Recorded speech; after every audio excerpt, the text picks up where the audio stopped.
नमस्कार, आवाज अड्डा में आपका स्वागत है और ये है आवाज अड्डा मार्केट स्पेशल। नई सीरीज और नई उम्मीद। इस बार मंगलवार से नई सीरीज शुरू हो रही है और माना जा रहा है कि ये शुभ संकेत हो सकता है। वैसे भी अप्रैल तेजी वाला ही महीना रहा है ऐतिहासिक तौर पर। इसके अलावा वित्त वर्ष 2025 का लेखा जोखा भी करेंगे और आगे का रोड मैप भी समझेंगे। अभी बाजार में इस हफ्ते की शुरुआत में जिस तरह की रैली दिखी वो कितनी टिकाऊ है, एफआईआईज की भारत वापसी से कितनी उम्मीदें बन रही है, आगे मिड और स्मॉल कैप जैसे शेयरों का क्या होगा, या फिर अभी बाजार के लिए कुछ फियर फैक्टर बाकी है। और हाँ, ट्रंप का टेंट्रम क्या बाजार को अब भी पीछे खींच रहा है या इस पे अब एक नरमी हम देखेंगे, और अमेरिका में मंदी का खतरा कितना बड़ा है। तो ये सारी बातें होंगी और आज इन्हीं सब पर बातचीत करेंगे। बाजार की आगे की चाल को समझेंगे, आप बाजार के बिहेवियर को जानेंगे। हमारे साथ जुड़ रहे हैं आज के इस कार्यक्रम में कुछ खास मेहमान, इन्वेस्टमेंट इन्वेंजलिस्ट और मार्केट एक्सपर्ट प्रकाश दीवान साहब, इन्वेस्टिंग एक्सपर्ट सुनील सुब्रमण्यम जी और मार्केट एक्सपर्ट सुदीप बंदोपाध्याय। आप सभी का बहुत बहुत स्वागत है। तो चलिए शुरुआत करते हैं और सुदीप सर, आपसे पहला सवाल लेकर आता हूं कि देखिए, अक्सर हम बात करते हैं अप्रैल सीरीज की और हमने देखा है कि हिस्टोरिकली ये सीरीज काफ़ी इंटरेस्टिंग होती है। मतलब आप कहीं भी डावाडोल हो रहे हो लेकिन इस सीरीज में जाके आप सुधर जाते हो। एक आध एक्सेप्शन हो सकते हैं, तो क्या इस बार भी इस सीरीज से ऐसी उम्मीद लगाई जाए? बिल्कुल लगाना चाहिए। देखिए, सबसे बड़ी बात यहाँ पे है कि डोमेस्टिक फैक्टर्स अगर आप देखें तो वो सारे पॉजिटिव है। इन्फ्लेशन के आंकड़े अच्छे आ गए हैं बहुत। जो आरबीआई का जो लेवल है एक्सपेक्टेशन उससे नीचे है, तो आरबीआई की तरफ से इंटरेस्ट रेट कट होने की संपूर्ण संभावना है और ये इंडियन इकोनॉमी के लिए बहुत ही पॉजिटिव और मार्केट के लिए भी बहुत ही पॉजिटिव साबित हो सकता है। और ये आरबीआई पॉलिसी जो अप्रैल फर्स्ट वीक में आएगा उसी में शायद इसमें इसको देखने को मिलेगा। बाकी जो ग्रोथ मोमेंटम कहा जा रहा था इकोनॉमी में, थोड़ा थर्ड क्वार्टर सेकंड क्वार्टर में थोड़ा मोमेंटम कम हो गया था, वो मोमेंटम भी अब पिकअप हो रहा है। और ये जो जो जो कंपनीज के जो आंकड़े आएंगे वो शायद जो एक्सपेक्टेशन है उससे थोड़ा बेहतर ही रहेगा। तो पॉजिटिव तो है, पर समस्या है ग्लोबल संकेत लेके। और जैसे आप जिक्र कर रहे थे ट्रंप साहब का और यूएस एडमिनिस्ट्रेशन का जो टैरिफ लेके जो शेनानिगन्स चल रहा है, जो टेंट्रम्स चल रहा है, ये बड़ा शंका की बात है और इसको लेके अनिश्चयता दुनिया भर में लगा हुआ है। इस पे जरूर ध्यान रहेगा। और सेकंड अप्रैल वो कह रहे हैं कि लिबरेशन डे है अमेरिका के लिए और बहुत सारी बातें की जा रही है। कौन सा सही होगा, कौन सा सही नहीं होगा, ये बताना अभी बिल्कुल असंभव है। तो मैं उस पे जाने की कोशिश भी नहीं करूंगा, पर सिर्फ ये बताऊंगा कि मुझे लगता है कि एक लेवल के बाद ये सेटल डाउन होगा। तो हाँ, दो तारीख 3 तारीख तक शायद वोलेटिलिटी जबरदस्त रहेगा, पर उसके बाद एक ये मानना हम लोगों को होगा कि इंडिया बहुत बड़ा ट्रेडिंग पार्टनर यूएस का नहीं है। तो इंडिया के लिए ये टैरिफ का इम्पैक्ट बहुत भयंकर नहीं होगा। हाँ, अगर दुनिया भर में टैरिफ वार शुरू होता है, दुनिया का ग्रोथ वर्ल्ड ग्रोथ मोमेंटम कम हो जाता है, तो इनडायरेक्टली इंपैक्ट इंडिया को भी आएगा। पर ये सेकंड थर्ड अप्रैल को ही मालूम होगा। तो अप्रैल सीरीज के लिए हम मानते हैं कि जो डोमेस्टिक फैक्टर्स है वो मार्केट को आगे ले जाएगा। ओके जी, सुनील साहब, आपकी क्या उम्मीदें रहेंगी? जैसा मैंने कहा, हिस्टोरिकल यहाँ पे सुदीप जी ने काफ़ी सारी चीज़ें बताई और इनफैक्ट वो तमाम फैक्टर्स जिनका उन्होंने जिक्र किया एक एक करके उन पर तो बात करेंगे। लेकिन जो अभी तक पिछले 2 हफ्ते, मतलब इंक्लूडिंग दिस वीक, जिस तरह के ट्रेंड्स दिखे, जिस तरह की ग्रीन शूट्स दिखे, क्या उम्मीद करें कि अप्रैल में सारी चीज़ें संभलती हुई नजर आएंगी? हाँ, धीरे धीरे जैसे सुदीप जी ने कहा, ये 2-3 तारीख को ट्रम्प जी क्या लिबरेशन डे पे रेसिप्रोकल को पूरी तरह लगाते हैं और उसके हिसाब में जो काउंटर टैरिफ चाइना या मेक्सिको या यूरोप जो भी लगाएंगे, तो वो क्या थोड़ी वापसी करेंगे, क्योंकि पिछला उनका ट्रैक रिकॉर्ड यही है कि जो भी कहते हैं पलट से वो पलट भी जाते हैं। तो शायद ये होता है कि वो एक बार्गेनिंग टैक्टिक के तौर पर बहुत भयंकर एक अनाउंसमेंट करते हैं और फिर एक नेगोशिएटिंग बिजनेसमैन की तरह एक मिडवे पाथ चुनते हैं। तो शायद मेरे ख्याल में ये एक हफ्ता, 2-3 तारीख के बाद एक हफ्ते में ये थोड़ा एक क्लैरिटी आ जाएगा और मार्केट्स को ये अनसर्टेनिटी पसंद नहीं है। सर्टेनिटी आ गई तो ये लगने वाला है, तो एक क्लैरिटी से आगे मार्केट बढ़ सकते हैं, वो एक बात है। पर सेकंड बात क्या है कि जो भी टैरिफ लगे, चाहे 25% लगे या 20% लगे, एक चीज तो क्लियर है कि यूएस में ये cost increase you American consumer को फेस करना पड़ेगा। और उस हालत में क्या वो ऑटोमोबाइल ऐसे चीजों के खर्चे कम हो जाएंगे, तो क्या यूएस स्लोडाउन में जाएगा? तो रिसेशन शायद ना आए मगर स्लोडाउन जरूर आएगा। तो इसका एक पॉजिटिव इंडिया के लिए क्या है कि ये जो इम्पैक्ट है ना, उसका एफआईआईस ऑलरेडी अमेरिका से अपना ध्यान हटा रहे हैं। 5 ट्रिलियन से ज्यादा उधर मार्केट में करेक्शन हुआ, जो इंडियन स्टॉक मार्केट का पूरा वैल्यूएशन है वो पूरा उधर गायब हो गया है। तो ये जो बाहर पैसा आता है ना, तब अगर बाहर मॉल में देखे, अगेन सुदीप जी की बात में लूंगा कि इंडिया का ज्यादा यूएस से एक ट्रेड रिलेशनशिप नहीं है। तो इसमें उनका भी होगा कि कहां से यूएस से ये ट्रम्प टेंट्रम के कारण कम इफेक्ट होगा, उसमें इंडिया शामिल होगी, नंबर 1। सेकंड चीज ये है कि आज शाम को पीयूष गोयल जी और अमेरिकन ट्रेड वाली टॉक्स आज खत्म हो रहे हैं। तो शायद डील थोड़े महीने लगेंगे लगने में, मगर टॉक्स के कारण जो भी इंडिया के लिए पॉजिटिव कुछ चीज खबरें बाहर आती है ना, हमारा तो बहुत खबरी वाला मार्केट है, तो ये खबरें के कारण एक रुझान आ सकता है। तीसरी बात है कि by the 10th of April, 9th को आरबीआई का पॉलिसी है। अब यूएस में एक स्लोडाउन की स्थिति दिख रही है, यहाँ भी इन्फ्लेशन सपोर्टिव है, नए आरबीआई गवर्नर ऑलरेडी लिक्विडिटी पे बहुत उन्होंने इन्फ्यूज किया है, तो और एक रेट कट और अगर लिक्विडिटी का भी कंटिन्यूटी रहा तो ये मार्केट के लिए बहुत पॉजिटिव हो और अप्रैल में एक छलान इसके कारण लगा सकता है। बाकी उसके बाद रिजल्ट्स जो आएगी अर्निंग सीजन की, वो जैसे डेवलप होगी, सेक्टर स्पेसिफिक कॉल्स शाम लेटर हाफ ऑफ अप्रैल और अर्ली मई में ही आपको दिखेंगे। अर्निंग्स पे तो डेफिनेटली नजर रहेगी, क्योंकि अर्निंग जैसे कई लोग एक्सप्लेन करते हैं कि भाई मार्केट के लिए तो भगवान की तरह है, उस पे सब कुछ चलता है। लेकिन उस पे आता हूं, लेकिन ट्रम्प की थोड़ी और बात कर लेते हो। प्रकाश जी भी आ गए। प्रकाश जी, ट्रम्प साहब देखिए बहुत अनप्रेडिक्टिव हैं, आज कुछ कल कुछ, तो क्या उनकी इस अनप्रेडिक्टेबिलिटी को लेकर मार्केट भी हमेशा अनप्रेडिक्टेबल रहेगा, या समझ जाएगा कि ये व्यक्ति तो है ही ऐसा, तो अब इसको इतना तो फैक्टर इन कर लिया, इसके बाद जो आएगा आएगा, जो नहीं आएगा नहीं आएगा, कि नहीं उनकी हर बात का इंपैक्ट होता ही चला जाएगा?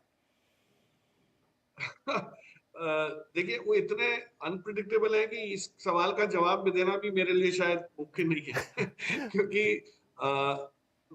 किस हद तक वो अपने बयानों को अमल में वो तब्दील करते हैं, ये कहना थोड़ा सा मुश्किल है। एक चीज होती है कि नारेबाजी, बयानबाजी करनी, उससे आपको सामने वाले की परिस्थिति कैसी है, मजबूत है, ढीली है, घबराहट वाली है, वो समझने के लिए काम आती है। फिर आप एक्चुअली जब नेगोशिएशन टेबल पे बैठते हैं तो कुछ और निकाल के लाते हैं। सो आई थिंक इसका सार एक ही है विपिन भाई, कि ग्लोबली सबको अपने आप एक आत्मनिर्भरता की तरफ जो झुकाव पहले हल्का था वो अब और गहरा जाए।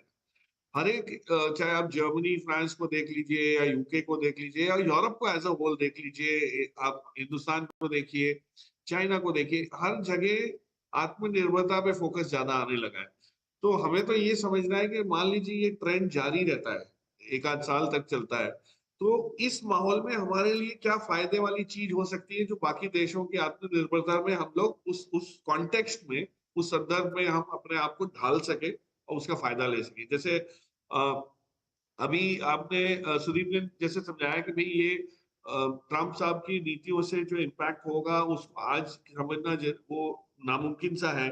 और सुनील भी कह रहे थे कि भाई ये रोज रोज चेंज होती रहेगी, तो हमको तो अपने आप को इंटरनली स्ट्रेंथ कहाँ से आती है वो देखना है, और वो अर्निंग से आएगी, आरबीआई के जो चेंजिंग स्टैंड से आएगी, हमारे बजट का जो इम्पैक्ट है वो जैसे अगले 8-10 महीने में आपको दिखना शुरू हो जाएगा, और इन्फ्लेशन जैसे जैसे काबू में आता है वो हमारे लिए फायदा होता है। तो मुझे लगता है कि ये दुनिया भर में जो लिक्विडिटी का जो मामला है वो थोड़ा सा ट्रम्प साहब की नीतियों से वो रह सकता है, उसकी वजह से आधारित रह सकता है।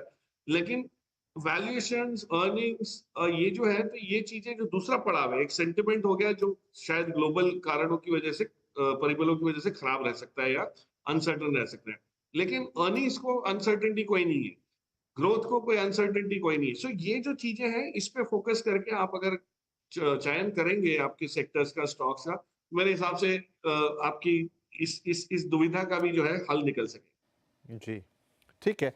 तो चलिए, तो फिर जब हमें इंटरनल फैक्टर्स पर जो कि हमारे लिए ज़्यादा कंड्यूसिव हैं या उनके ऊपर ज़्यादा कंट्रोल है, उन्हीं की बात करनी चाहिए। तो जो सबसे करीब जो एक बड़ा इवेंट होगा वो होगी आरबीआई की पॉलिसी। सुदीप साहब, देखिए, ये तो बात तय है कि एक रेट कट वो कर चुके हैं। सभी एक्सपर्ट कहते हैं कि कम से कम अगर मिनिमम भी एक साइकिल स्टार्ट होती तो 2 से 3 रेट कट तो आते ही आते। तो अगर इस बार आया तो नंबर 2 होगा। 25 बेसिस पॉइंट की सब उम्मीद कर रहे हैं, उससे ऊपर कुछ आता है तो सरप्राइज होगा।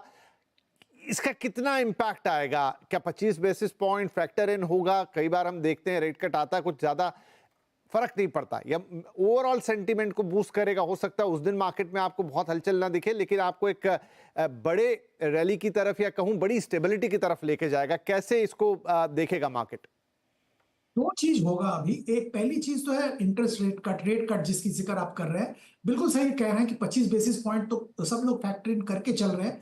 और मेरा जो जो जो एक्सपेक्टेशन है कि आरबीआई इसके आगे कुछ करेगा, शायद 50 बेसिस पॉइंट। क्योंकि देखिए, ये बैक एंड में रेट कट करके कोई फायदा नहीं है। इंडिया का ग्रोथ के मोमेंटम वापस लाने के लिए रेट कट की जरूरत अभी है, और माहौल अभी बिल्कुल सही हो गया है। जो जो जो इन्फ्लेशन के आंकड़े आ रहे हैं वो बहुत अच्छे आ रहे हैं। फूड ग्रेन प्रोडक्शन रिकॉर्ड हुआ है, रिकॉर्ड मात्रा में फूड ग्रेन प्रोडक्शन हुआ है। तो यही एक बहुत अच्छा मौका है रेट कट करने का, और अभी एक साथ 50 बेसिस पॉइंट रेट कट करना चाहिए, जो कि मार्केट के लिए एक बहुत ही पॉजिटिव मोमेंटम लेके आएगा। मार्केट की बात एक मिनट के लिए छोड़ भी दीजिए, इकोनॉमी के लिए भी एक बहुत पॉजिटिव चीज होगा। इसके साथ साथ एक चीज पे और ध्यान देना पड़ेगा। आरबीआई की तरफ से सरकार को एक बहुत बड़ा डिविडेंड भी शायद दिया जाएगा। पिछले साल भी दिया गया था, इस साल भी एक बड़ा डिविडेंड की ऐलान शायद किया जाएगा और दिया भी जाएगा। पिछले साल क्योंकि इलेक्शंस वगैरह थे, तो सरकार की तरफ से स्पेंडिंग थोड़ा रुक गया था और बहुत स्लो डाउन हो गया था। उम्मीद है कि इस साल वो नहीं होगा। सरकार को जो डिविडेंड मिलेगा 2-3 लाख करोड़ जो भी मिलता है, वो स्पेंडिंग भी तुरंत होगा, और उससे इकोनॉमी में पॉजिटिव मोमेंटम भी वापस आएगा। तो ये सारे जो संकेत है, डोमेस्टिक जो संकेत है, particularly RBI policy and RBI action related, वो एक बहुत बड़ा इन्फ्लुएंस मार्केट के लिए होगा। मैं एक और चीज का जिक्र जी। तो सुदीप साहब से शायद थोड़ा सा यहाँ पर लिंक ऊपर नीचे हुआ, लेकिन जैसे ही उनसे जुड़ते हैं दोबारा उनसे बात पूरी कर पाएंगे। क्या किस बात का वो जिक्र करना चाह रहे थे, लेकिन यहाँ पर एक और चीज़ है, वो है कंजम्पशन। सुनील सर, कंजम्पशन को लेकर काफ़ी सारी बातें हो रही हैं। बहुत सारी रिपोर्ट्स हैं कि इकोनॉमी में कंजम्पशन का बड़ा बड़ा स्कोप है, इंडियन इकोनॉमी में सब कुछ है, लेकिन करेंटली जिस तरह का कंजम्पशन पैटर्न दिखाई दे रहा है, तो क्या ये जो एक तो उम्मीद हो गई, एक जो आपके सामने है, ये दोनों का मिक्स अगर हम करें, तो क्या सच में मार्केट उससे कुछ एनकरेज होगा? या जब तक वो रियल नंबर्स नहीं देखता, जब तक वो सामने कंजम्पशन की कोई मोटी थीम नहीं देखता, तब तक ये सिर्फ बातें ही रहेंगी? नहीं, मेरे को क्या है कि ये तीन ऐसे चीज हैं जो इस चीज को, मार्केट को पॉजिटिव लेने के लिए एक कारण देगी। ओके, मैं तीन कारण को बताता हूँ आपको। तो पहली कारण है कि 1 लाख करोड़ का जो अनाउंसमेंट किया था बजट में गिव अवे, वो पैसा अप्रैल से ही लोगों के हाथ में आना शुरू होगा मेंटली, कि इस साल की मेरी तनख्वाह में मेरे को इतना सेविंग्स होगा। तो वो उनके हाथ में जो एक वेल्थ इफेक्ट आएगा ना, कि ये ज्यादा पैसे मेरे हाथ में है, खर्चा करने की सोचेंगे, तो ये बहुत बड़ा पॉजिटिव अप्रैल से ही शुरू होता है, वो मार्केट के ध्यान में है। सेकंड, इस बार और मुंबई में शायद आपने महसूस किया होगा, गर्मी बहुत बढ़ गई है।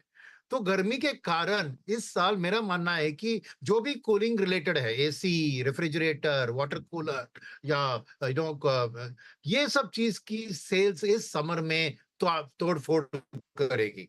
तो वो एक उम्मीद भी है मार्केट के अंदर कि ये हॉट समर, ग्लोबल वार्मिंग के कारण हॉट समर जो रहा है उसका। मगर तीसरा चीज जो है वो है आरबीआई पॉलिसी के संबंधित। अभी सुदीप जी ने बहुत अच्छी तरह से समझाया कि शायद 50 बेसिस पॉइंट का रेट कट, पर मेरा मानना ये खाली रेट कट से बात नहीं बनेगी, क्योंकि रेट कट के साथ लिक्विडिटी का इन्फ्यूजन भी जरूरी है। और मानता हूं कि मैं कि पिछले आरबीआई गवर्नर के टाइम में एक तो गवर्नमेंट की कैपेक्स की स्लो डाउन हुई थी, मगर उसके साथ लिक्विडिटी हमने बहुत टाइट रखा था। ये एक कारण था कि प्राइवेट में पैसा नहीं गया, क्योंकि बैंक्स अगर ये रेट कट को पास ऑन करने की जरूरत है तो उनको लिक्विडिटी भी फ्री होना चाहिए।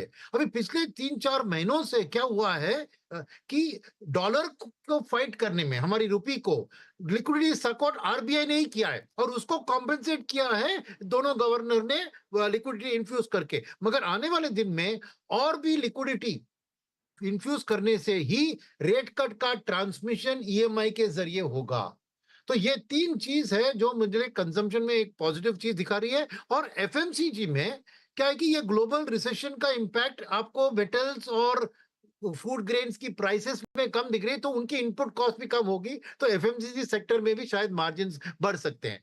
तो मेरे लिए कंजम्पशन के आंकड़े अच्छी आनी चाहिए और मार्केट की उम्मीदें भी इसके पीछे अच्छी होगी, तो ये एक अच्छा सेक्टर होगा इन महीनों में। एक कॉन्ट्रेरी सवाल है प्रकाश जी, मतलब ये थोड़ा सा डिफरेंट साउंड करेगा, लेकिन क्योंकि हम कंजम्पशन की बात कर रहे हैं तो मैं पूछना चाहूँगा कि हाल ही में डेटा था आरबीआई की तरफ से, और वो ये था कि जो बैंक्स हैं तमाम, उनका जो कंज्यूमर लोन है उसमें एक डिक्रीज आया, खासतौर पे जो फर्स्ट टाइम क्रेडिट हिस्ट्री वाले लोग हैं, जेनजी कह लीजिए, उसमें तो बड़ा 20-21% का डिक्लाइन है। इवन जो लोगों का एस्टेब्लिश क्रेडिट हिस्ट्री है वहाँ पर भी करीब 2% से ज़्यादा का डिक्लाइन है। और वो डिक्लाइन इसलिए है कि आरबीआई ने वक्त वक्त पर कहा है कि इस पे थोड़ा ध्यान रखिए, यहाँ पर डिफॉल्ट्स ना हो और इस तरह की चीज़ें। तो बैंकों के जो एक्शन हुए वहीं से वो कंस्ट्रेंट आता हुआ, वो तनाव आता हुआ दिखा है। अब ये दोनों चीज़ें आपस में टकराएंगी तो नहीं? एक तरफ हम कंजम्पशन की बात कर रहे हैं लेकिन वो वाइज कंजम्पशन की, वो डेट ट्रैप वाले कंजम्पशन की नहीं है, और दूसरी तरफ बैंक के ये आंकड़े, तो इस सिनारियो को कैसे समझे? विपिन जी, ये बहुत इंपॉर्टेंट मुद्दा है और आपके सवाल में इसका जवाब है।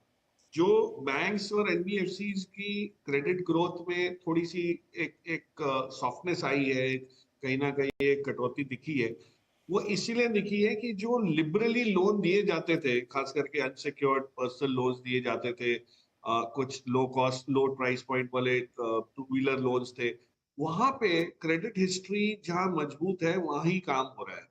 और जो अच्छी क्रेडिट हिस्ट्री वाले लोग हैं वो इसलिए भी नहीं ले रहे। मैं कितने लोग को जानता हूँ जिनको लोन लेना है लेकिन वो इंटरेस्ट रेट सॉफ्ट होने की वेट कर रहे हैं।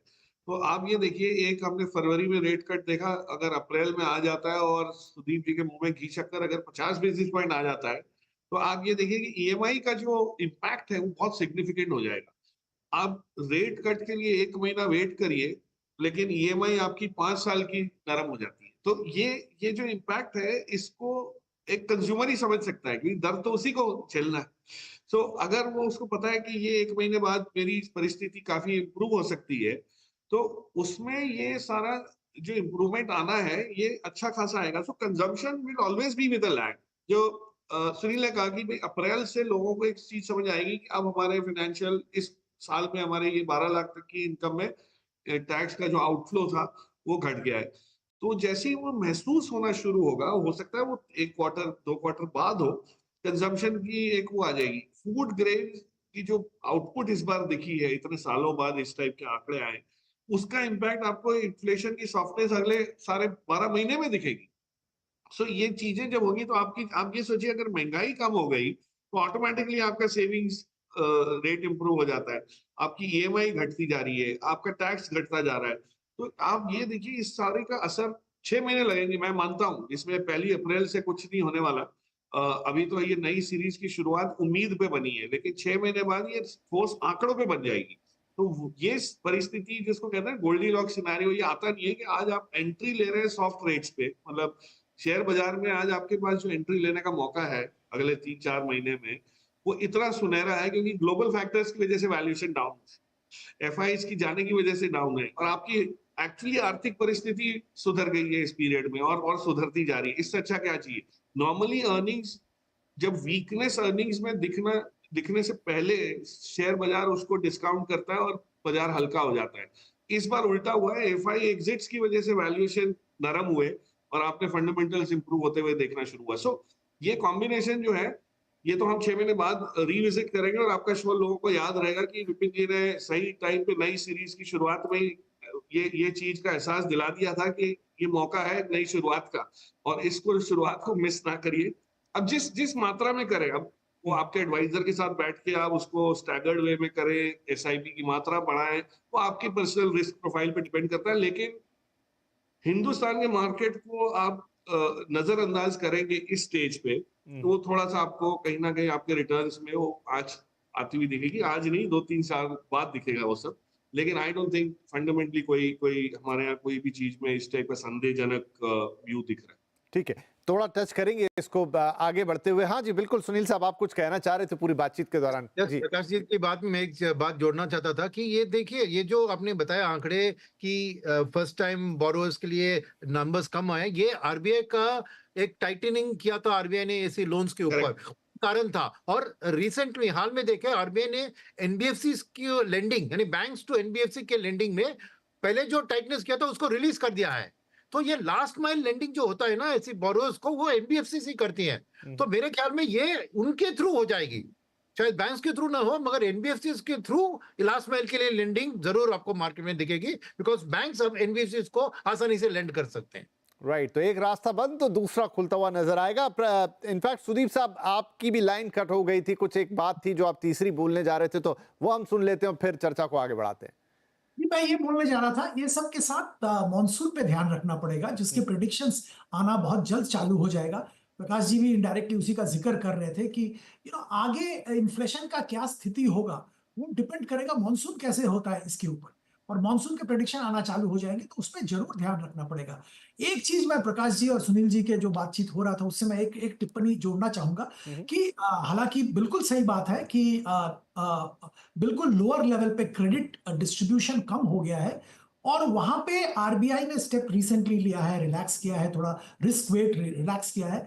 पर इसके बावजूद ग्राउंड में अभी भी उस सेगमेंट के लिए लोन कम हो रहा है। इसका कारण यह है कि माइक्रो फाइनेंस इंस्टीट्यूशंस बहुत दबाव में है, एसेट क्वालिटी का हालत बिल्कुल ठीक नहीं है, जो अनसिक्योर्ड लोन देते थे उनका भी स्थिति ठीक नहीं है। तो इस पे जरूर ध्यान रखना पड़ेगा। पर देखिए, ये एक इनडायरेक्टली सारा इकोनॉमी रिवाइव करेगा, डिमांड वापस आएगा, ब्याज दरें कम होंगे, तो ये सब will have a positive impact on that segment also, और वहां पे भी जरूर रिकवरी आएगा। पर हाँ, 3 महीना से 6 महीना जैसे प्रकाश जी जिक्र कर रहे थे, शायद लगेगा ये सब होने में। पर मार्केट हमेशा पहले से ही इसको डिस्काउंट करता है, मार्केट पहले से ही फैक्टर इन करता है। तो अगर हम मार्केट में पार्टिसिपेट कर रहे हैं तो जैसे प्रकाश जी कह रहे थे, बिल्कुल सही समय है, मार्केट में आप उतर जाइए।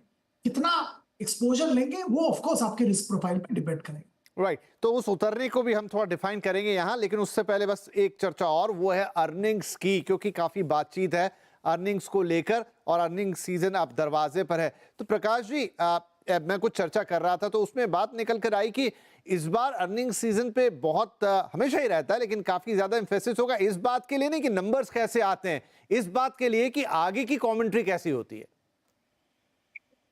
देखिए, अर्निंग सीजन में जो अर्निंग्स कहाँ से आएगी, कंपनीज की जो कॉर्पोरेट बैलेंस शीट्स जो इतनी मजबूत पिछले कुछ सालों में बनती हुई दिख रही हैं, या इवन बैंक्स की अगर आप बैलेंस शीट देखिए, तो आज हम सब इस मुकाम पे पहुंच गए कि अर्निंग्स में जहां जहां जगह आपको दिखती है ग्रोथ की, उसको आप पीछे उसके पढ़ के उसको हासिल करने की क्षमता रखते हैं। पहले ये था कि अर्निंग्स के लिए हमारी बैलेंस शीट ही मजबूत नहीं थी, तो दौड़ेंगे किसके पीछे।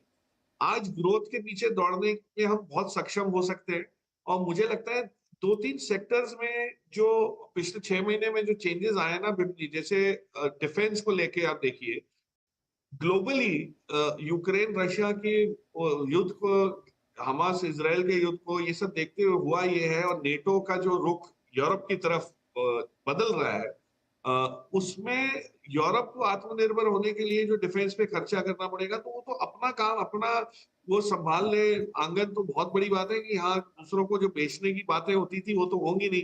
तो मेरे हिसाब से जो हमारी आत्मनिर्भरता डिफेंस में शुरुआत हुई है जिसकी, उसको बहुत बड़ी लगाम मिलेगी, बहुत बड़ी लगाम मिलेगी। तो डिफेंस में मुझे लगता है एक पॉजिटिव वो इंप्रूवमेंट दिखना शुरू होगा। पावर के क्षेत्र में हमने कई चीजें हासिल की हैं, वहां पे आपको एक वापस री रेटिंग होती हुई, अपवर्ड री रेटिंग होती हुई दिखेगी। कुछ सेक्टर हैं जो नरम थे पिछले सारे साल, जैसे शुगर हो गया, पेपर हो गया, छोटे सेक्टर है, बहुत बड़े नहीं है, इसमें मिड कैप स्मॉल कैप में शायद कुछ कंपनीज आपको अच्छी मिल जाए, बट अदरवाइज बहुत प्रेजेंस नहीं है। इसमें मैं मानता हूं कि एक बॉटमिंग आउट का अंदेशा मिल रहा है, तो एक रिवाइवल वहां दिख रहा है। बट अर्निंग्स कहाँ अच्छे आएंगे, तो अभी भी मुझे लगता है अर्निंग्स में बहुत ज्यादा जो इम्प्रूवमेंट है वो तो कुछ पॉकेट्स में ही होगा, कैपिटल गुड्स में होगा, जहां एक्सपोर्ट ओरिएंटेशन मजबूत रहा है, पावर के जो इक्विपमेंट कंपनीज का रहा है। कुछ जगह पे फार्मा में आपको इम्प्रूवमेंट दिखेगा, क्योंकि वहां भी पिछले 3-4 महीने में अच्छी खासी एक बढ़त हासिल हुई है, जो यूएस एफडीए के पॉजिटिव आउटकम वाले जो इंस्पेक्शन है उसको लेके। तो अर्निंग्स में बहुत ज्यादा अप्रैल मार्च के एंड में बहुत फर्क नहीं पड़ेगा। इसके बाद अनुमान लग रहा है कि जो कमेंट्री आएगी, जो इंडिकेशन है वो बहुत पॉजिटिव है। सो आई थिंक ये अर्निंग्स मैं इतना बोल सकता हूँ कि Q3 से थोड़े से बेहतर रह सकते हैं। बहुत ज्यादा बेहतर हो जाएंगे ये ऐसा कोई अंदेशा नहीं है। सो अगेन सुदीप जी ने कहा, मार्केट हमेशा 3-4 महीने पहले रिएक्ट करता है, तो हम तो अगर रिएक्ट कर रहे हैं तो जून एंड की अर्निंग से रिएक्ट कर रहे हैं, सितंबर एंड की एंटिसिपेशन में कर रहे हैं, मार्च की अर्निंग से नहीं हो रही। सुनील जी, आपका कोई टेक इस पर? हाँ है, दो टेक है इसमें। एक है कि मेरे लिए खबर दिसंबर में गवर्नमेंट का कैपेक्स एक्सपेंडिचर खाली 20,000 करोड़ था, whereas एवरेज उनका 80 to 90,000 करोड़ पहले था। मगर जून जुलाई से इलेक्शन के कारण इन्होंने कम करा दिया। मगर जनवरी फरवरी में 90,000 करोड़ गवर्नमेंट की कैपेक्स की खर्चा बढ़ गई है वापस, राइट? तो उसका multiplier effect mid and small cap companies में जरूर किसी ना किसी तरह दिखेगा। तो मेरा मानना है कि थोड़ी बहुत वो इम्पैक्ट इस अर्निंग सीजन में दिखेगी। नंबर 2 फैक्टर ये है कि ये जो अर्निंग सीजन की नंबर्स कैसे भी आए, मार्केट उसको इग्नोर करेगी। और जैसे प्रकाश जी ने कहा, क्या गाइडेंस दे रहे हैं साल भर की अर्निंग्स के बारे में, यानी 2025-26 की हर कंपनी क्या गाइडेंस दे रही है, ऑर्डर बुक कैसे दिख रही है, कैपेक्स में निवेश करके, उसके ऊपर ध्यान होगा। अर्निंग्स डिसअपॉइंट हो सकती है, मगर आउटलुक बहुत पॉजिटिव दिखाया तो दौड़ेगी वो शेयर या वो सेक्टर। तो वो दूसरी चीज है। और तीसरी बात इसमें है कि मेरा मानना है कि गवर्नमेंट अगर कुछ अनाउंसमेंट करे कि front loading of capex for next year, अभी 10 लाख करोड़ का कैपेक्स है, उसको पहले ही क्वार्टर में ही वो खर्चा करने की कुछ भी अनाउंसमेंट ऐसे कुछ करेगी ना, तो वही एक बहुत बड़ा सपोर्ट मिलेगा कि future earnings spill over effect के कारण आपको अच्छा आएगा। वही मेरी बात। ओके, ठीक है। सुदीप साहब, एक तो अर्निंग्स पे भी अगर आप कुछ अपना टेक दें, और दूसरा जो एक और इम्पॉर्टेंट चीज है, एस्पेक्ट है, जिसे अब हम देख रहे हैं पिछले 2 हफ्ते से, इनफैक्ट 2 महीने तक तो बहुत झटका दिया, लेकिन अब धीरे से एफआईआईज की जो बाइंग है वो पॉजिटिव नंबर में चली गई है। क्या एक बड़ा संकेत है? क्या हमारे विदेशी मित्र अब वापस आ रहे हैं?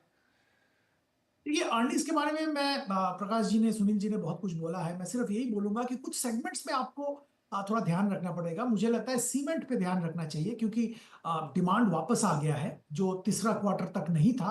पर सीमेंट कंपनीज ने अपना एफिशिएंसी बहुत बढ़ाया है, ऑपरेटिंग एफिशिएंसी बहुत बढ़ाया है, तो शायद डिमांड वापस आने के साथ साथ उनका परफॉर्मेंस में भी सिग्निफिकेंट इंप्रूवमेंट होगा। देखना होगा कैसे actually these gets translated in numbers. एक सेक्टर पे बहुत ज्यादा ध्यान रहेगा, वो हो टेक्नोलॉजी।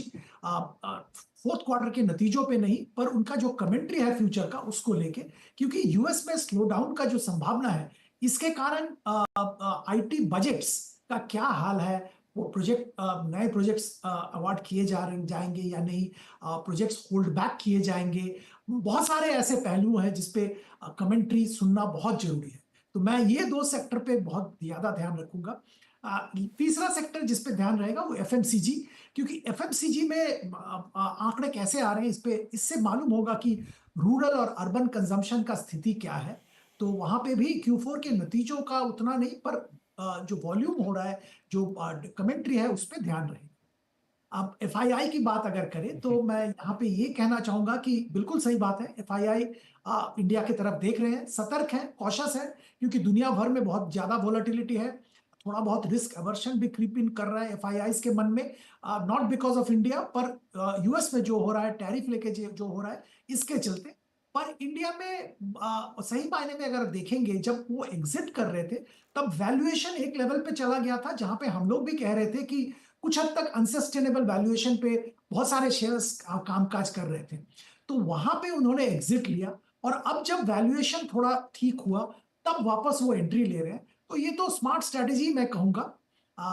तीसरी बात मैं यहाँ पे कहूंगा एफआईआईज के बारे में, कि उनका ध्यान अभी चाइना पे भी है। ये आपको याद में रखना पड़ेगा, क्योंकि चाइना में वैल्यूएशन बहुत ही अट्रैक्टिव था, पर अभी थोड़ा बड़ा है, पर उसके बावजूद if you compare with India, I think even now significantly attractive. हाँ, चाइना के बहुत सारे और इश्यूज हैं जिसके कारण थोड़ा घबराते हैं निवेश करने से, पर जो शॉर्ट टर्म इन्वेस्टर हैं, जो मोमेंटम इन्वेस्टर हैं, वो चाइना को जरूर देख रहे हैं और चाइना में उनका निवेश शॉर्ट टर्म के लिए डेफिनेटली जा रहा है। जी हाँ, ये बात मैं कुछ एनालिसिस में सुन भी रहा था कि भारत में एफआईआईज का पैसा आएगा, लेकिन बीच में रास्ते में पड़ेंगे यूरोप और चाइना, जहां थोड़े से लीकेज आने हमें दिख सकते हैं। सुनील साहब, तो फिर भी हमारे एफआईआईज बंधु लौटे हैं, अभी 6,000 करोड़ प्लस की बाइंग हमें इस महीने में दिखाई दे रही है। किस एक्सटेंट तक ये बढ़ती हुई नजर आएगी? उस एक्सटेंट तक जहां पर हमको फिर से एक रैली जैसी फीलिंग होगी, या फिर ये बस जैसा कहा कि बीच में चाइना और यूरोप भी अगर आए तो ठीक ठीक पैसा फिर एक देखेंगे नाप तोल के और उस हिसाब से डालते रहेंगे? देखिए, India share of global capital markets में बहुत कम है। तो यूरोप को भी पैसा जाएगा, चाइना को भी जाएगा और हमको भी आएगा, तीनों को आएंगे। और ये फर्क नहीं पड़ता है कि कितना उधर जा रहा है कितना जा रहा है, बस हमारे लिए आना चाहिए, वही चाहिए, नंबर 1। नंबर 2 बात ये है कि एक बहुत बड़ा डर जो था जिसके कारण उन्होंने निकाला, एक तो वैल्यूएशन सुदीप जी ने बताया, सेकंड वाज डॉलर का अप्रिसिएशन।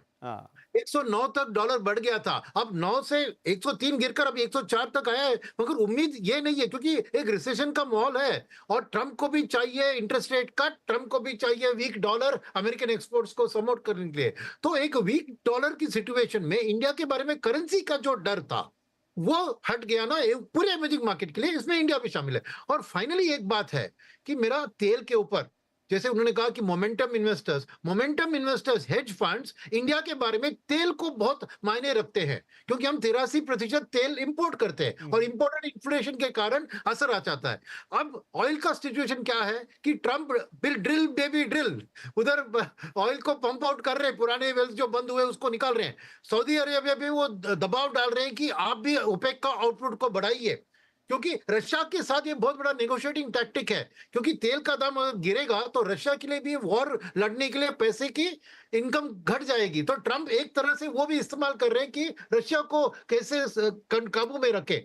तो ये चीज के कारण अगर ऑयल स्टेबल या डिक्लाइनिंग ट्रेंड में दिख रहा है तो एफआईएस, मोमेंटम वाले एफआईएस दौड़ दौड़ कर इंडिया में आएंगे, क्योंकि उनके लिए वही बहुत बड़ा इंपॉर्टेंट चीज है। तो ऑयल का ट्रेंड भी एक इंपॉर्टेंट ट्रैकर है जो मेरे मन में आज के दिन में जो दिख रहा है। और रशिया यूक्रेन वॉर सॉल्व हो गया या हमास का कोई भी सीज फायर कुछ हो गया तो अभी याद है ना, वो दूसरा पोर्ट भी खोल दिया उन्होंने, तो वो एक ऑयल के दाम पे ऊपर एक डाउनवर्ड प्रेशर है। तो ये भी एक पॉजिटिव चीज है जिसके कारण एफआई फ्लोज इंडिया की ओर थोड़ी और बढ़ सकते हैं। राइट प्रकाश जी, तो किस हद तक हम बढ़ते हुए देखेंगे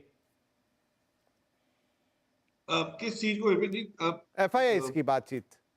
एफआईज, देखिए एफआईज के लिए सबसे इम्पोर्टेंट चीज रहेगी कि चाइना की तरफ जो ये प्यार जो अभी आज उमड़ रहा है कि चाइना में टेक्नोलॉजी बहुत बढ़िया है, वापस कंजम्पशन शुरू हो जाएगा, रियल एस्टेट वहां सुधर सकता है।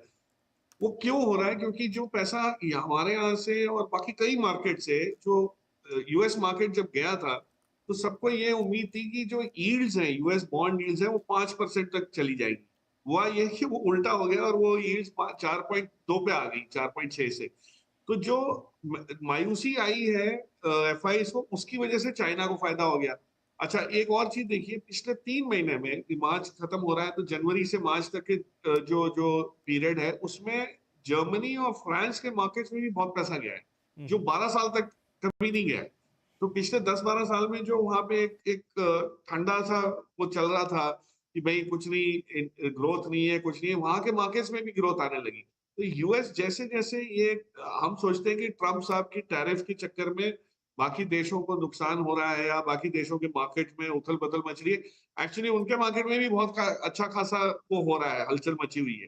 तो वहां पे जैसे जैसे इन्फ्लेशन थोड़ा सा बढ़ जाता है, लोग काम काज करने के लिए एम्प्लॉयज नहीं मिलते, लोग नहीं मिलते, वर्कफोर्स नहीं आती, आप ये देखिएगा कि पैसा वापस वहां से जाएगा। मेरा अनुमान ये है, और ये काफी हद तक सुनील ने जो कहा उससे मैच होता है। सुनील ने जो समझाया कि फॉरवर्ड लुकिंग मार्केट कैसे देखता है, अगले 3-4 महीने में चाइना पैसा एलोकेट करेंगे लोग, एफआईआईज खास करके।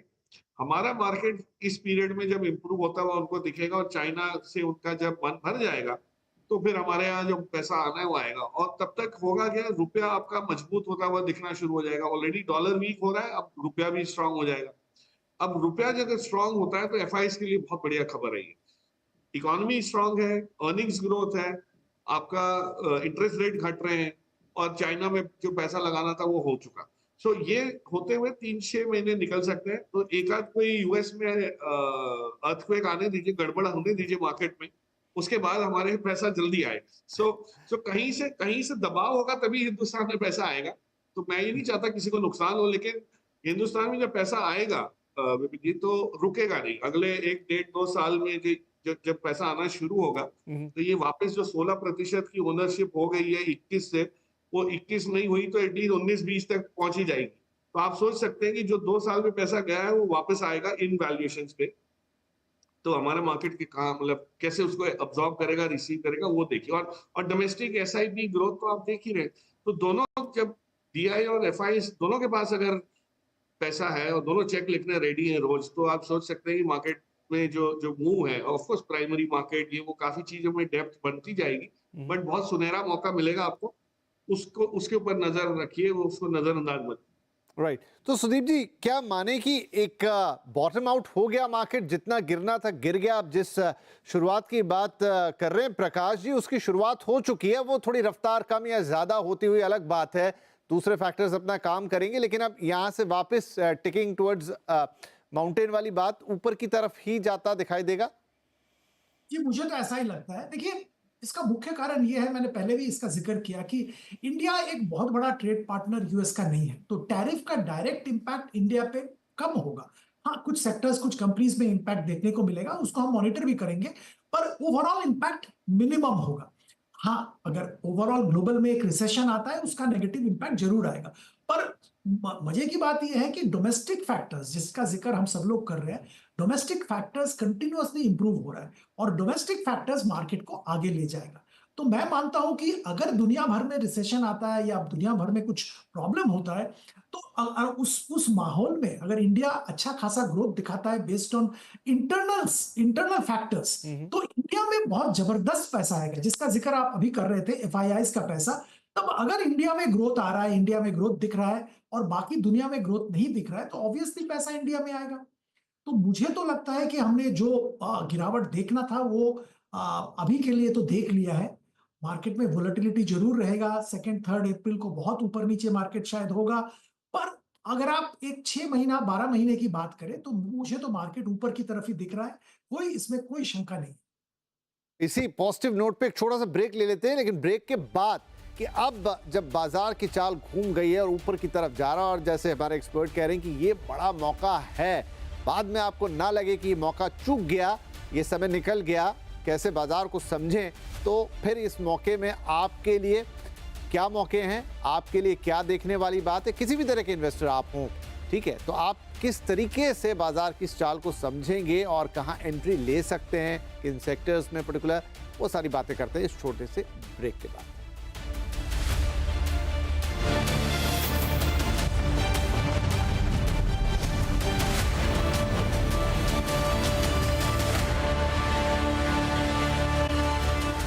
आवाज अड्डा मार्केट स्पेशल्स में आपका स्वागत है, और हम कह रहे हैं नई सीरीज और उसके साथ आ रही है नई उम्मीद।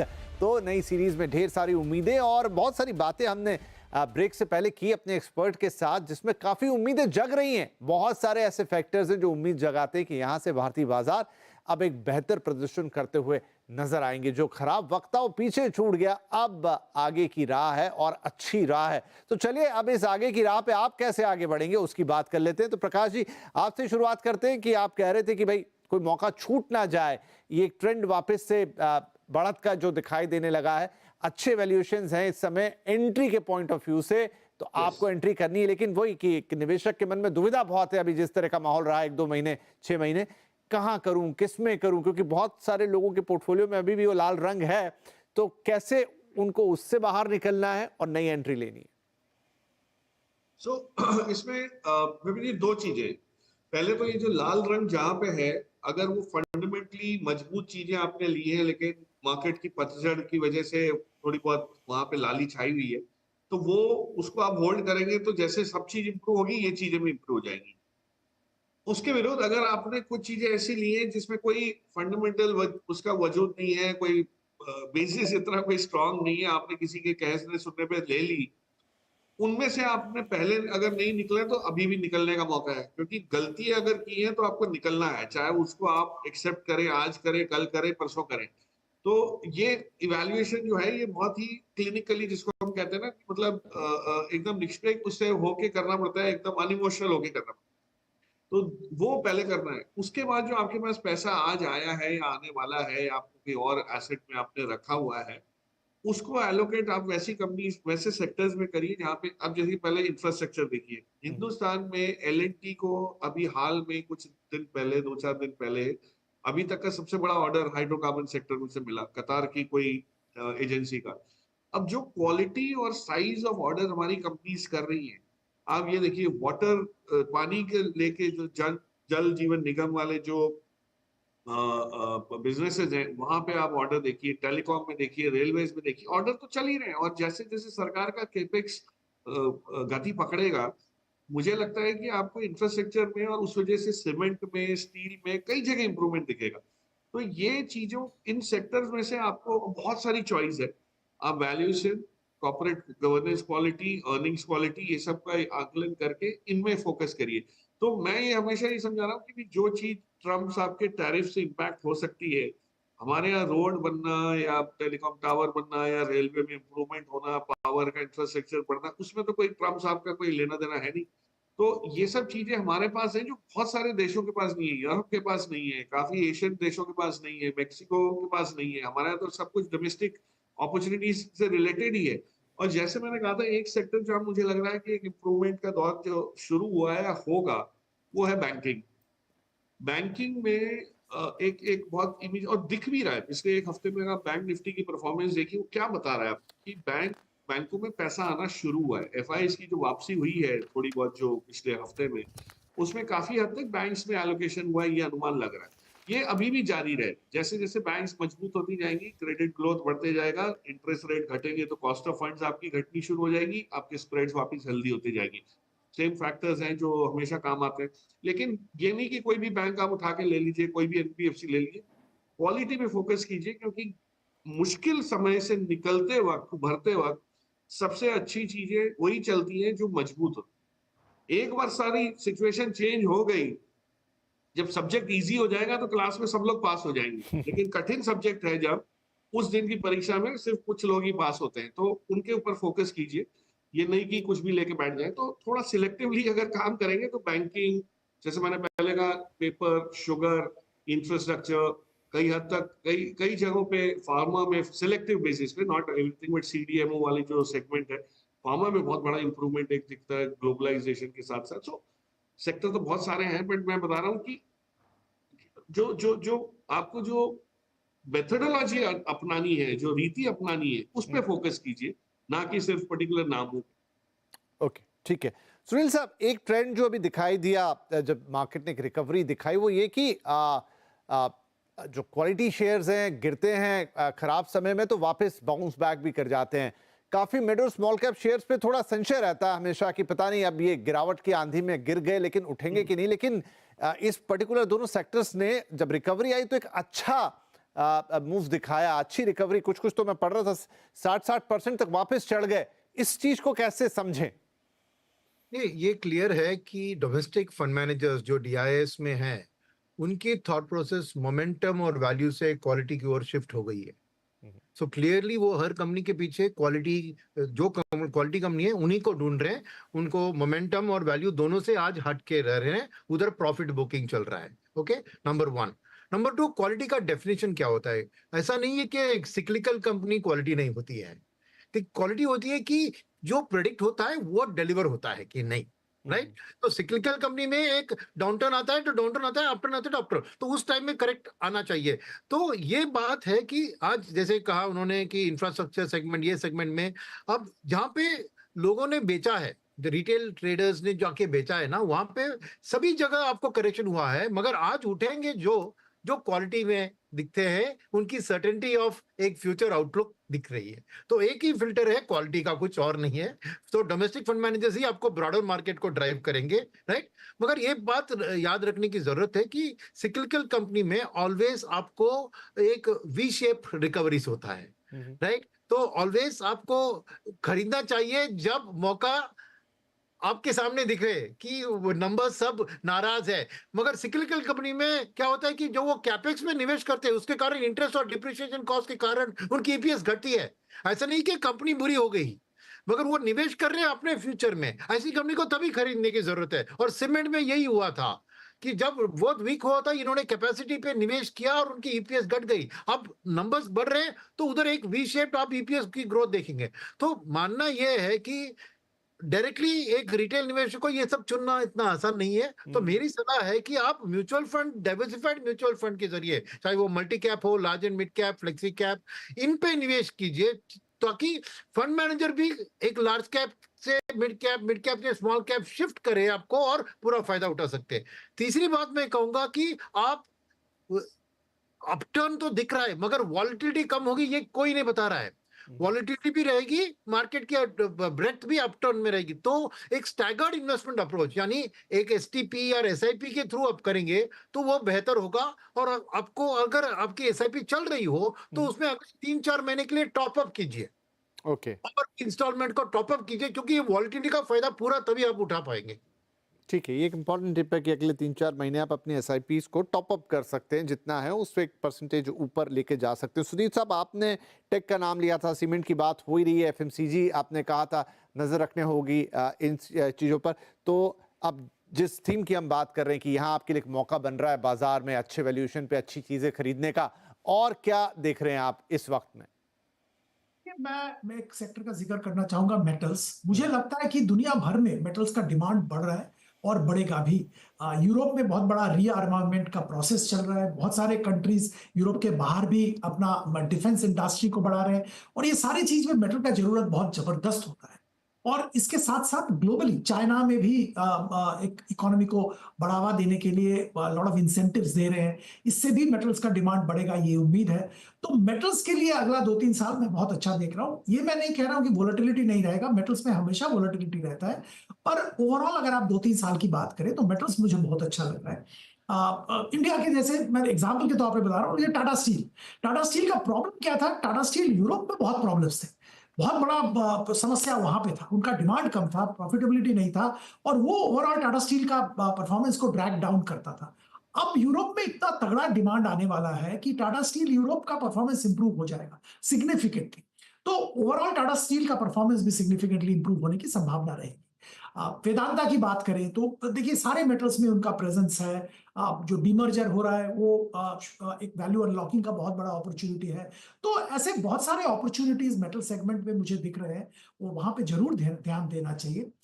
इसके अलावा मुझे ये लगता है कि डिफेंस, पर्टिकुलरली डिफेंस इलेक्ट्रॉनिक्स पे ध्यान देना चाहिए। यहाँ पे बहुत अच्छा अपॉर्चुनिटी बन रहा है और ये लॉन्ग टर्म अपॉर्चुनिटी है। डिफेंस इलेक्ट्रॉनिक्स एक डिफेंस का ऐसा सेगमेंट है जो कि एयरफोर्स, आर्मी, नेवी तीनों को केटर करता है। दुनिया भर में सब्जेक्ट टू गवर्नमेंट परमिशन ये लोग अपना बिजनेस बढ़ा पाएंगे और डिमांड भी जबरदस्त आएगा। इसके साथ साथ बहुत सारे जो एडजेसेंसीज हैं, जैसे मेट्रो रेल का नेटवर्क में, वहां पे ये बहुत इलेक्ट्रॉनिक्स का इस्तेमाल होता है जो कि डिफेंस इलेक्ट्रॉनिक्स कंपनी प्रोवाइड करते हैं। तो ये सारा जो संकेत है ये डिफेंस इलेक्ट्रॉनिक्स की तरफ इशारा कर रहे हैं। तीसरा मैं कहूंगा डिफेंस का ही, शिप बिल्डिंग। ये एक बहुत बड़ी दुनिया भर में समस्या है, पर्टिकुलरली यूएस का ship building capacity significantly depleted है, और जो यूएस एडमिनिस्ट्रेशन है ये शिप बिल्डिंग कैपेसिटी बढ़ाना चाहते हैं, और इसको बढ़ाने के लिए इनको इंडिया जैसे कंट्रीज का शिपयार्ड का इस्तेमाल करना, पार्टनरशिप करना बहुत जरूरी होगा। तो बियॉन्ड जो हम लोग आज देख रहे हैं, मझगांव डॉक बोलिए, गार्डन रिच शिपयार्ड बोलिए, कोचीन शिपयार्ड बोलिए, जो एक्साइटमेंट हम देख रहे हैं, इससे 10 गुना एक्साइटमेंट इसमें आ सकता है जब इनका ग्लोबल प्रेजेंस एस्टैब्लिश होगा। मुझे लगता है आने वाले 5 साल में हम लोग वो भी देखेंगे। राइट। प्रकाश साहब, इसके अलावा एक सवाल और मेरा ये कि जब अच्छा वक्त था बाजार का, तो आईपीओस में भी काफी सारे लोगों ने अच्छा पैसा बनाया। अब जब फिर से सुधरता हुआ बाजार दिख रहा है तो क्या एक बार फिर मौके बनेंगे यहाँ पर? बिल्कुल बनेंगे। देखिए, हिंदुस्तान की अर्थव्यवस्था में जैसे पिछले साल आप देखिए करीब 80 से ज्यादा मेन बोर्ड आईपीओ आए थे, और काफी शुरुआत में आपने एसएमई आईपीओ को भी होते हुए देखा, और कुछ एक ऐसा संशय भी ये एक्सप्रेस होना शुरू हुआ कि एसएमई में गड़बड़ है ये। लेकिन जो कैपिटल क्रिएशन की प्रवृत्ति है, इसके बिना तो आप 10 ट्रिलियन इकोनॉमी बन ही नहीं सकते। आपको जो अगर अपनी इकोनॉमी का साइज बढ़ाना है तो वो कहाँ से बढ़ेगा? हर कंपनी जो आईपीओ करती है, जिसमें मार्केट कैप जो मार्केट में ऐड होता है, वही तो आगे चल के आपकी इकोनॉमी अर्थव्यवस्था को आगे ले जाने में सक्षम रहेगा। सो मुझे कोई डाउट नहीं है कि हमारे यहाँ क्वालिटी एंटरप्रेन्योर्स है, माहौल पहले से बहुत बढ़िया है। हमारे प्रोडक्ट्स की एक्सेप्टेंस ग्लोबली जो आज है, ये मैंने पिछले 15 साल में नहीं देखी है। चाहे वो सर्विसेज इंडस्ट्री की हो, नए प्रोडक्ट्स की हो, कॉम्प्लेक्स प्रोडक्ट्स की, डिफेंस की, एरोस्पेस की, हर जगह की बात कर रहा हूँ। तो कहने का मेरा मतलब ये है कि आईपीओ तो कैपिटल फॉर्मेशन का एक प्रोसेस है, और वो हमेशा ऑन रहेगा, और अब और भी गति उसमें मिलेगी, क्योंकि हम डोमेस्टिकली स्ट्रांग होते जा रहे हैं। चाइना के बाद सेकंड नंबर स्टील प्रोडक्शन हमारा है ग्लोबली। ऑफ कोर्स डिफरेंस बहुत है चाइना और हमारे में, ये नहीं कह रहा कि हम उसकी तुलना कर सकते हैं, लेकिन बाकी देशों से हम आगे निकल चुके हैं हर पहलू पे, और मेरे हिसाब से उसको सपोर्ट करने के लिए बहुत बढ़िया आईपीओ आएंगे। और हर एक आईपीओ राउंड में भी होता क्या है, पिछले साल के आईपीओ और अगले साल के आईपीओ में डिफरेंस क्या होगा? जो निवेशक हैं वो स्मार्ट होते जाते हैं, वो समझदार होते जाते हैं, वो एक्सपीरियंस होते जाते हैं। तो एवरी साइकिल, आईपीओ का जब साइकिल होता है तो कुछ मिस्टेक्स कॉमन रिपीट होंगी, मैं ये नहीं कह रहा रिपीट नहीं होंगी, लेकिन लोग नए तरीके से उसको समझने के लिए सक्षम होते हैं, और उससे आपका क्वालिटी ऑफ पेपर जो है मार्केट में वो बहुत सुधर जाता है। So that is going to be one of the biggest reason. और एफआईएस को भी इसकी वजह से ही आना पड़ेगा। उसको आप नजरअंदाज कब तक कर सकते हैं? अच्छे आईपीओ अगर आ गए मार्केट में और उन्होंने उसमें हिस्सा नहीं लिया, तो उनको भी तो फोमो आएगी। सही बात है। एट लास्ट सुनील साहब, एक सवाल की, जब तबीयत बिगड़ती है डॉक्टर के पास जाते हैं और सुधार पे आते हैं, डॉक्टर साहब कुछ तमाम गोली दवाइयों के बावजूद कहते हैं कि आप स्वस्थ हो जाएंगे, बट ये कुछ चीज़ों से आपको परहेज भी रखना है। तो कुछ वो चीज़ें जहां परहेज रखना होगा? नहीं, उससे पहले मैं एक दो बात बताना चाह रहा हूँ। एक है कि एफआई की क्वेश्चन आपने मुझसे पूछा नहीं, तो उसमें मैं जोड़ना चाहता हूँ कि ये जो रिसेंटली सेबी ने 25,000 से 50,000 नॉन डिस्क्लोजर का ये अनाउंस किया है, वो बहुत बड़ी चीज है। क्योंकि क्या है कि वो इंडिया में स्टॉक मार्केट में अगर 25,000 करोड़ निवेश किया, उससे ऊपर किया, तो आपको पूरी डिटेल कौन है आप, क्या है आपके ओनर, बेनिफिशियल ओनर, ये सब बताना था। तो लोगों को ये बताने से कोई नापसंद चीज है ये, क्योंकि वो अपने सीक्रेट अपने पास रखने चाहते हैं। तो बहुत सारे एफआईआईज आपको 20,000 करोड़ के लेवल पे ही निवेश करते थे, और जैसे ही मार्केट में 2-3% का बढ़त हुआ तो वो उसको निकाल देते थे। अब उसको दुगना हो गया, तो आप समझिए कि कितने एफआईआईज अपने इन्वेस्टमेंट को डबल कर सकते हैं। तो ये एफआईआईज की ओर से बहुत बड़ी पॉजिटिव स्टेप सेबी ने अनाउंस किया है, जिसका फ्यूचर में मैं एफआईआईज का और भी ज्यादा रुझान देख रहा हूँ।